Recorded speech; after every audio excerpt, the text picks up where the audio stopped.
E agora, você acompanha pela Rádio Rio de Janeiro o programa Estudo das Obras de André Luiz. Vamos refletir sobre o livro Nosso Lar. Produção e apresentação, Tereza Cristina e Marco Antônio. Amigos ouvintes, é com muita alegria que retornamos aqui para darmos continuidade ao estudo da obra Nosso Lar. E foi ditado pelo espírito André Luiz na psicografia de Francisco Cândido Xavier. Olá, amigos ouvintes da Rádio Rio de Janeiro. Vamos continuar então estudando o livro Nosso Lar. Nós estamos no capítulo 10, no Bosque das Águas. No último programa, nós começamos a conversar sobre o Rio Azul, o rio que corta nosso lar. E é um rio, como a gente comentou, é um rio diferente dos rios da terra aqui. E nós chegamos a conversar sobre uma informação nova que o André Luiz recebe do Lísias sobre o oceano invisível à terra, aos olhos humanos. E aí a gente passa a saber que além dos 5 oceanos físicos aqui da terra, nós temos um oceano invisível que corre do mundo espiritual sobre nós e que a gente não consegue olhar, porque esse oceano, ele é, materialmente falando, ele é muito mais tênue. Ele é composto de outros átomos, outros arranjos, outros elementos que, por enquanto, desconhecidos por nós. E aí, nós hoje vamos continuar a ter conhecimento da vida espiritual, não é? Conhecer o que acontece na colônia Nosso Lar. Então, vamos começar no 16º parágrafo do capítulo 10, quando o André Luiz pergunta a Lísias: a que ministério está afeto o serviço da distribuição no caso da água?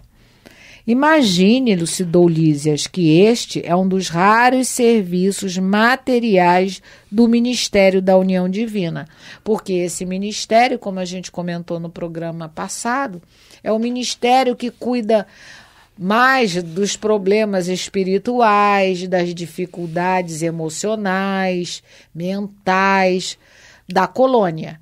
Mas esse é um serviço e esse ministério também desenvolve. Isso aí demonstra, né, Tereza, a importância desse recurso, né? Essencial às atividades da colônia, quer dizer, a água, não é? Como para nós aqui na Terra. Como para nós, exatamente, essencial.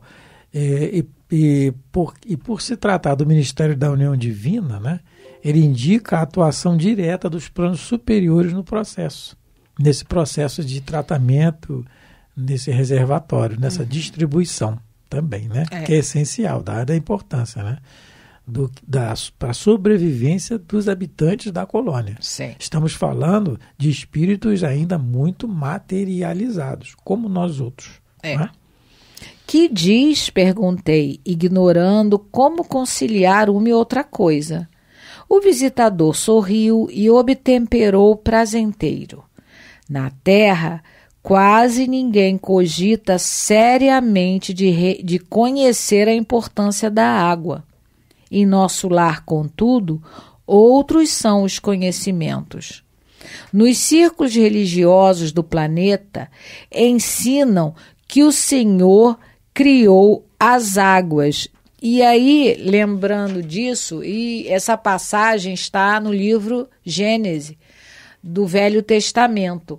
E eu fui procurar, interessante, que no capítulo 1, no versículo 7 do livro Gênesis, está escrito assim: e fez Deus o firmamento e dividiu as águas que estavam por todo o firmamento das que estavam relendo. e dividiu as águas que estavam por baixo do firmamento das águas que estavam por cima do firmamento. E aí a gente vê que lá já se falava das águas de cima e das águas de baixo. Moisés poderia não só estar falando das águas físicas, porque a gente sabe hoje em dia que tem verdadeiros rios voadores, que são nuvens que carregam água. E são nuvens muito pesadas, nuvens que percorrem quilômetros levando água de uma região para outra. No caso aqui do Brasil, esses rios, esses chamados rios voadores, eles são encontrados na região amazônica. Então, Moisés é só poderia... pesquisar no Google, tá, gente? Doutor Google sabe. Rios quando voadores, Moisés falava que Deus separou as águas de cima das águas de baixo, Moisés podia estar se referindo aos rios voadores, às nuvens e às águas dos oceanos, mas ele poderia também estar se referindo a esse oceano invisível aos olhos humanos. Não nos esqueçamos da mediunidade poderosa que Moisés tinha. Isso, é isso que eu ia dizer, porque Moisés era médium. Então, ele, como iniciado lá do Egito, sabia manipular, sabia muita coisa, não é? Muita coisa que não era revelada ao vulgo, não é? A massa popular. Então, ele poderia estar se referindo também a esse oceano espiritual, vamos dizer assim, que cai sobre o nosso planeta. E aí é muito interessante. Aqui nós vamos continuar. Tereza, esse capítulo é muito importante. Beleza, só lembrando também. Ele diz assim, que quase ninguém cogita aqui na Terra da importância da água, né? Sim. E isso nós estamos comentando também, da nossa negligência com relação a isso, né? A todos os aspectos da natureza. Mas, por exemplo, a importância da água no nosso lar, nós vamos lembrar que no capítulo 3 do nosso lar, quando nós já estudamos, o André Luiz diz que serviram a ele caldo reconfortante. Caldo com água. Sim. No livro... E a Vida Continua. E a Vida Continua, isso. O personagem, são os dois personagens principais do livro, que é a Evelina Serpa e o Ernesto Fantini. Eles, quando desencarnam, um problema na glândula suprarrenal, eles desencarnam e vão já... Então, lá na colônia, sendo tratados, eles, no pátio lá do hospital que eles estão, servem suco para eles. Suco de maçã. De maçã, exatamente. Suco é feito com o quê? Com água. Com água. Então, quer dizer, a água é a alimentação. Eles saborizam, né, a água lá. Exatamente. Aqui a gente agora tem uma moda de água saborizada também, não é? As pessoas colocam água, limão, laranja, canela. É limonada. E é gostosinho, limonada, né? Com canela. Mas, então dada a importância, em vários exemplos que nós temos, dada a importância desse recurso, né, da natureza, da divindade. Né? Então, continuando. Agora nós estamos no parágrafo 20º, não é? No mais ou menos, no começo dele ainda. Ora, é lógico que todo serviço criado precisa de energias e braços para ser convenientemente mantido. Nessa cidade espiritual, aprendemos a agradecer ao Pai e aos seus divinos colaboradores semelhante dádiva. Então, a gente vê novamente a lei do trabalho sendo fielmente cumprida no mundo espiritual. Todos trabalham, e a lei do trabalho é uma lei da natureza. Nós é que, por sermos ainda espíritos inferiores, a gente resolveu colocar nas lápides, né? Descanse em paz. Quando Jesus falou para a gente, meu Pai, Deus, trabalha todos os dias e eu também. Mas como a gente é inferior, a gente acha que quando morrer vai descansar, mas não vai. Porque a vida é um eterno continuar. A nossa vida é como se nós estivéssemos numa partida de futebol e ela tem 2 tempos. A partida de futebol não tem 2 tempos, o primeiro tempo e o segundo. Nós, encarnados, estamos no primeiro tempo da partida e quando desencarnamos vamos para o segundo tempo. Mas a vida é uma só.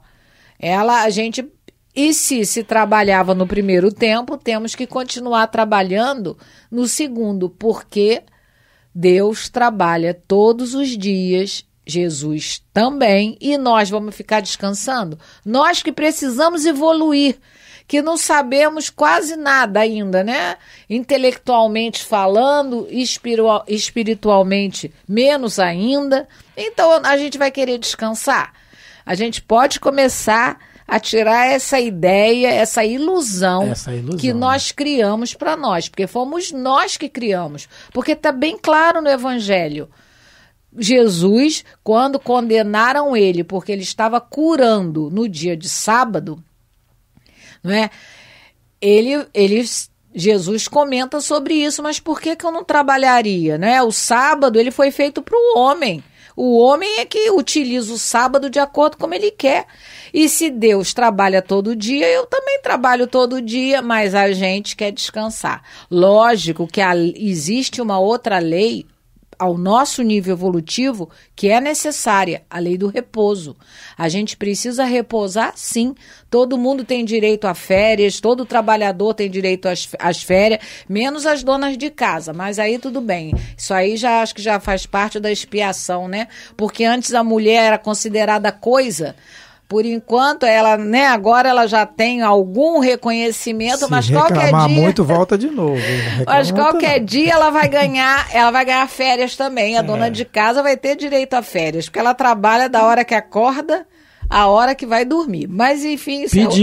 Pediu, né? Pediu, vamos trabalhar, tá certo. Não vamos reclamar não, tá certo. Né? E outra coisa que a gente vai ver aqui, né, Marco, no André Luiz, que... Quem toma conta de criança ganha bônus hora dobrado. Então as mães... Eu vou dizer uma coisa para você. Se for uma criança igual a Eduardo, ganha triplicado. O menino, eu te contar. Né? A Miranda então. Não vai dar trabalho. Na, né? Miranda não. Miranda é boinha. Só de aturar Eduardo já... já está aí. Então, a Tereza, reportando essa questão da natureza, como ele diz aqui... Sim. Né? Nesta cidade espiritual, aprendemos a agradecer ao Pai e aos seus divinos colaboradores semelhante dádiva, que é o que nós deveríamos fazer constantemente aqui, né? A questão da natureza, porque nós estamos falando da água. E na pergunta 705 do Livro dos Espíritos, os Espíritos respondem a Kardec que o homem despreza a natureza por ingratidão. E, no entanto, a Terra continua sendo uma excelente mãe, né? Porque ele pergunta por que nem sempre a Terra produz bastante para fornecer ao homem o necessário. E os Espíritos respondem, é que ingrato o homem a despreza. Né? A gente não sabe agradecer. É claro que tem as expiações pela qual o Espírito tem que passar na questão, por exemplo, dos terremotos, dos maremotos e etc. Né? Então são as expiações, é diferente, são casos à parte, mas a questão de produzir, de tirar da terra, bastaria o nosso egoísmo, né? Ele não vencer as nossas vontades, que vai ser o futuro da nossa casa, da terra, para que a natureza pudesse produzir a todos o necessário. Né? Quando ele fala aqui que ele agradece aos divinos colaboradores também, eu lembrei, eu não sei que pergunta está no Livro dos Espíritos, que fala dos espíritos que cuidam dos fenômenos da natureza. Então, é para a gente ver que no universo... A lei do trabalho é uma lei realmente universal, é para todo o universo. E os espíritos nos falam que existem espíritos que tomam conta das tempestades, que tomam conta das árvores, dos animais. Quer dizer, há trabalho, por quê? O trabalho faz com que a gente desenvolva a nossa inteligência. A gente progrida, é assim que aos poucos a gente vai evoluindo, não só intelectualmente, mas moralmente, porque no trabalho também, no nosso relacionamento, que é outra lei, que é a lei de sociedade, a gente vai aparando as nossas arestas, os nossos defeitos, a gente vai deixando de ser menos egoísta, menos avarento, menos orgulhoso. A gente, no trato com o semelhante, se a gente tiver boa vontade, a gente tem como identificar ainda os nossos vícios, as nossas imperfeições, e isso nos ajuda. Na pergunta 538 do Livro dos Espíritos, na intervenção dos espíritos, ação dos espíritos nos fenômenos da natureza. Isso, trabalhando, né? Então ele diz assim, pertencem os espíritos que cuidam da natureza às ordens superiores ou às inferiores da hierarquia espírita? Kardec está perguntando se os espíritos que cuidam da natureza eles pertencem a ordens superiores ou inferiores. E a resposta é: isso é conforme seja mais ou menos material, mais ou menos inteligente o papel que desempenhem. Uns mandam, outros executam. Os que executam coisas materiais são sempre de ordem inferior, assim entre os espíritos como entre os homens. Então, no exemplo que nós estamos tendo aqui no nosso lar, quem cuida do reservatório de água? O Ministério da União Divina, aquele mais elevado Ministério da Colônia. A responsabilidade, então, é cuidado direto de espíritos mais elevados. Por quê? É o que os espíritos estão respondendo a Kardec aqui. É mais porque ou menos a água inteligente. É de vital importância, conforme seja mais ou menos material, mais ou menos inteligente o papel que desempenhe. Então precisa de ser espíritos superiores para cuidar da vital importância da água. Então, não é? Então para fazer o suco de maçã lá onde nós citamos no livro Sexo e a Vida Continua, né? Não precisa de ser alguém da União Divina. Sim. Mas para cuidar da água, para ter qualidade, que vai fazer o suco, aí sim. Aí tem que ser lá de cima. Então, para a gente ver que há trabalho para todos, porque é o trabalho que vai fazer a gente evoluir. Não tem outra saída para nós, não é? A graça, entre aspas, assim, como um dom sem esforço, não existe na criação. Tudo é trabalho, tudo é esforço, tudo é vontade.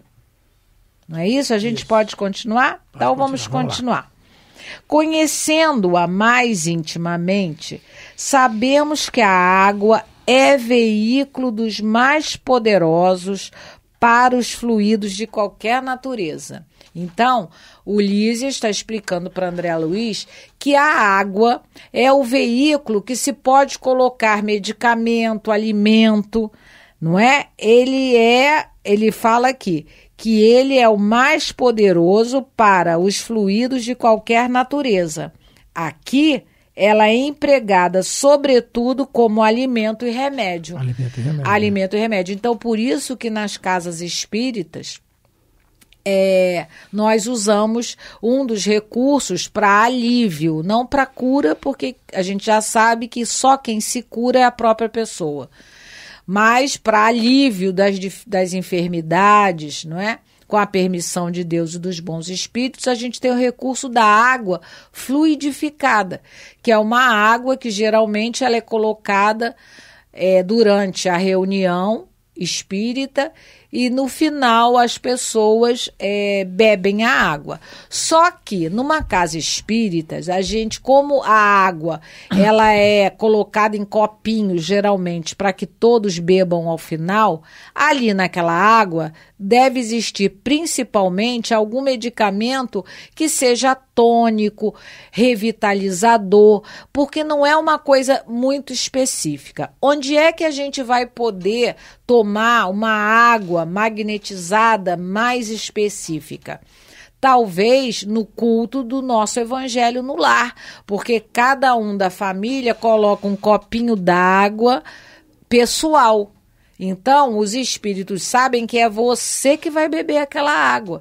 Então, na hora do culto, é uma hora muito importante para que a gente beba a água que foi colocada. E é aquilo que nós relatamos, né? Faz o culto do evangelho no lar. Vamos dar um exemplo aqui do dia a dia, né? Acontece conosco, com nós todos.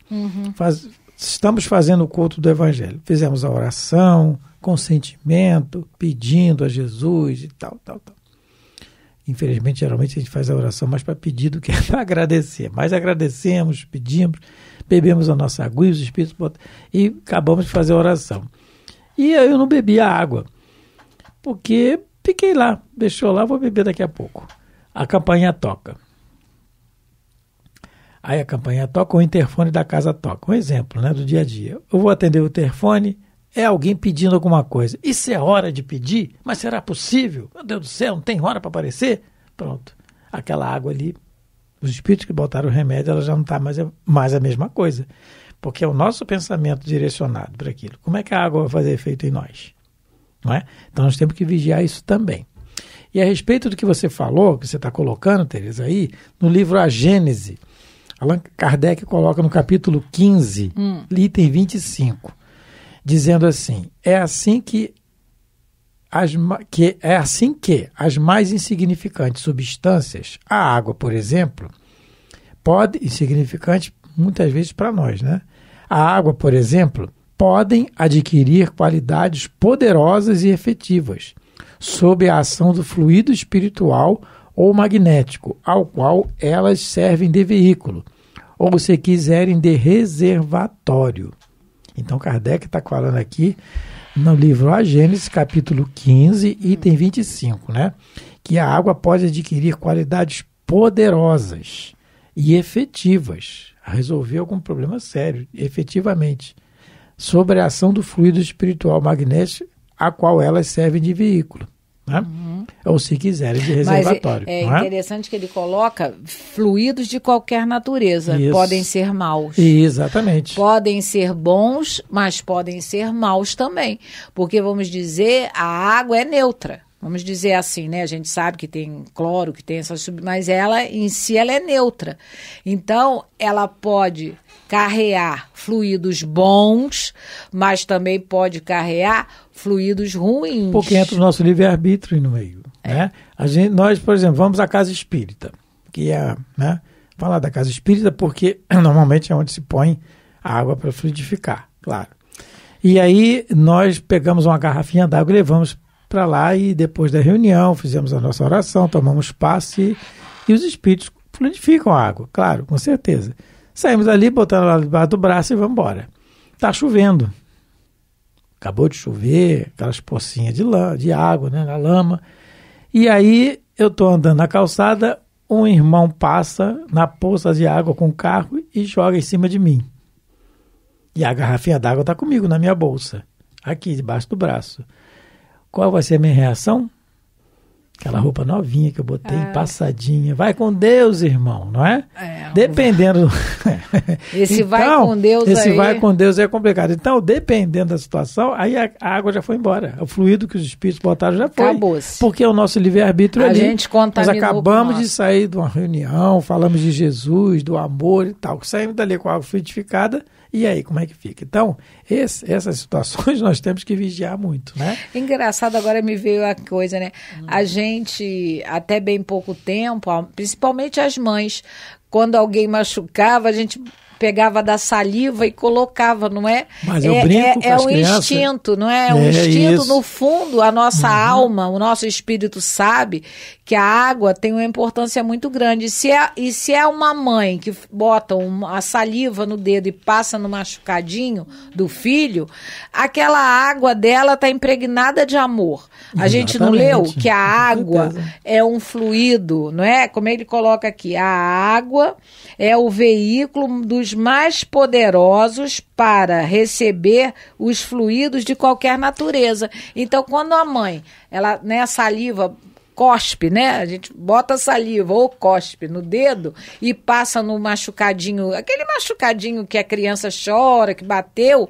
Hoje em dia é tudo tão contaminado, lembrei há tanto também, preconceito, Tereza, no livro Os ninguém mais faz isso. No livro Os Mensageiros, que é o terceiro da obra André Luiz, da série André Luiz, Missionários da Luz.